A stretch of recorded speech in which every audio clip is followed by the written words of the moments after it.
Hey everyone, in this video we're taking a look at the Timex M79 watch. This is a fairly newly released watch. It's a little bit hard to find as of this video, but Timex says that they are going to be making more of them. And this watch basically is a Rolex Batman, I don't want to say copy, but maybe imitator. It's supposed to kind of mimic that look. You know, it's like the Rolex GMT, but it's not a GMT watch because you don't have the GMT hand. But this is a pretty good watch for the price. It retails for only $279. And what they are really doing, Timex that is, what they're doing is they're kind of banking on their success with the original Q model, which I have reviewed in the past, which is this watch. It's a Timex quartz watch. And I'll post a link up here on the top right for my review of that, so be sure to check that out.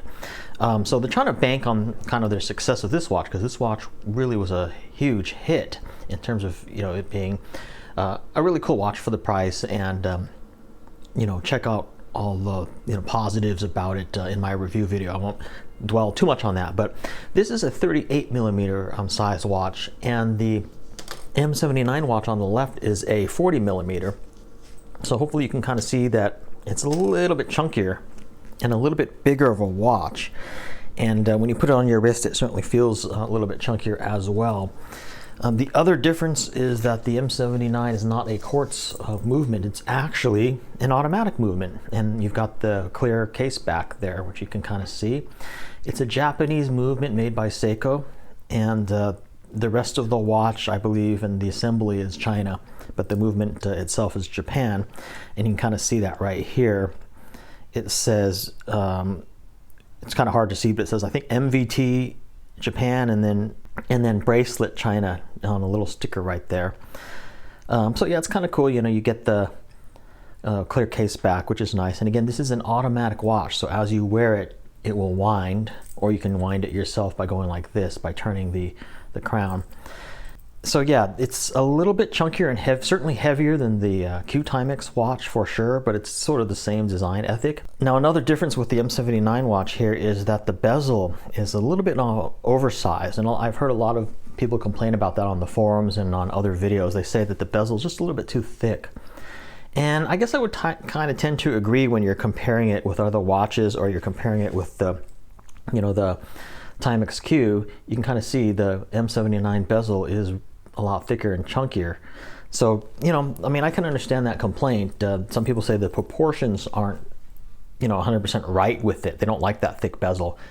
But, for me, it is something that kind of sets this watch apart, and I think it does kind of look pretty good. I don't have a problem with the thickness of the bezel. And, I mean, it gives it kind of a different, unique kind of look. So I really don't have a problem with that. I certainly like the red secondhand quite a bit on this watch, and just the overall color palette of the watch is really nice. It doesn't have much of a lume when you darken the room. I mean, it's not real strong. You can't even hardly see it at all. I would need to get a flashlight and shine it on there and turn off all the lights to really test it. Let me put this on the wrist and you can kind of see what it looks like on the wrist. Okay, so this is what it looks like on the wrist, and as you can see, it's a 40 millimeter watch, so certainly a little bit chunkier than the 38 millimeter, but it looks pretty good on my 6.5 inch wrist. Not too bad. It's a pretty good looking watch, I think. And again, for a price that's exponentially cheaper than like a Rolex GMT, it's kind of hard to go wrong. I mean, you're talking $279 retail. Currently goes for a little bit more than that on places like eBay, because they're pretty much sold out of their first batch. But as you can see, it's got the day-date window there. And let me get a little bit closer look of the dial. Hopefully you can kind of see that there. And again, it is an automatic watch, so it will wind as you wear it, or you can manually wind it if you want. And as you can see, the red second hand there is a sweep hand, so it's not clicking, it's actually sweeping, which is quite nice. And yeah, the movement inside is a Japanese-made Seiko movement. Certainly nothing special, not a great movement, probably not even their latest generation of that movement, like an older version. But it's perfectly fine and it works. So yeah, just wearing this watch and feeling it on the wrist, it is kind of a heavy watch. It feels a bit heavy and substantial, which I kind of like. But yeah, it does raise up above the wrist, a little bit there. Also, the crystal on it is a acrylic crystal, which I really like. So it's not a glass or sapphire, it's acrylic, which kind of gives it that old sort of 70s or 60s, old sort of 60s and 70s vibe. And I have said in other prior videos that I much prefer, acrylic crystals over actual glass. The other thing is that the acrylic crystals kind of raise up like a dome a little bit more, which is something that I think is cool as well. And then the bracelet is a self-adjusting bracelet. By self-adjusting, meaning that you can adjust it yourself in terms of the sizing. The way you do that is you put a little tool, flat blade screwdriver right in here, and then pry that up. This part will pry up that way. And then you can slide this either left or right to size the bracelet. So you don't have to take any links out or anything like that. You can size it yourself. And then of course you snap this back in once it's sized correctly so it doesn't move. I think that's a pretty ingenious thing. I mean, you don't have to fool around with spring bar tools or anything like that.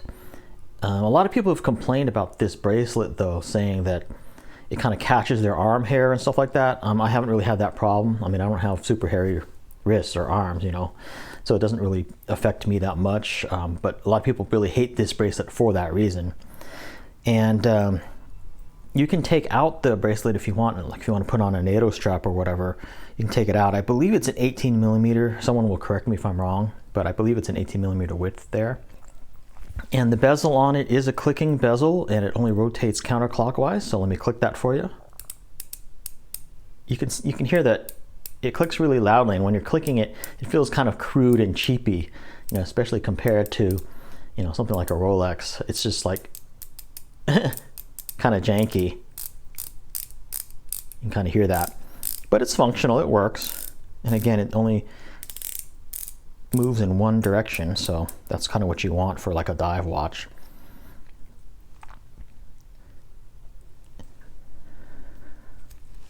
In terms of wearing this to dive or swim, I believe it is water resistant to 50 meters, which isn't really that much. I probably wouldn't dive with this watch, but certainly you could probably get it wet. I probably wouldn't even swim with it either, but certainly you can get it splashed or wet, or if you do swim with it, it's not gonna, it's probably not gonna break it, but you don't have the screw down crown or anything like that. It's just a pull out crown, so you don't have, probably a very good seal on the crown or anything like that to protect it from, water resistance. So that's something to really be aware of with this watch. So certainly it doesn't compare to like the Rolex Batman by any means, that's for sure. But, taking a very objective standpoint or viewpoint on this watch, for the price of under $300, I think it's a very good watch and very good looking watch for that price. It is actually hard to find a nice, good looking, reliable and cool watch for under $300 that's also automatic, So in that respect, I think Timex has a winner on their hands here.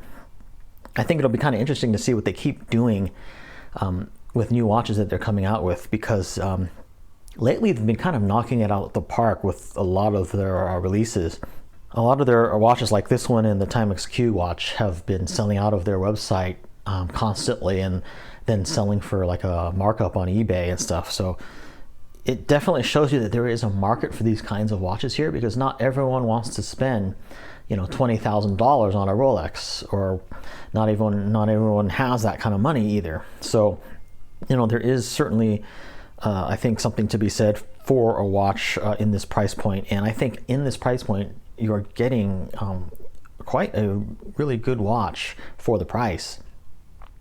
So I really can't complain in terms of the price to performance ratio of this watch at all. Thanks for watching my look of the Timex M79. For more specs and information on it, you can see the link in the description field to Timex website, and I'll also put a link to eBay where you can pick one of these up if they don't have it in stock on the Timex website.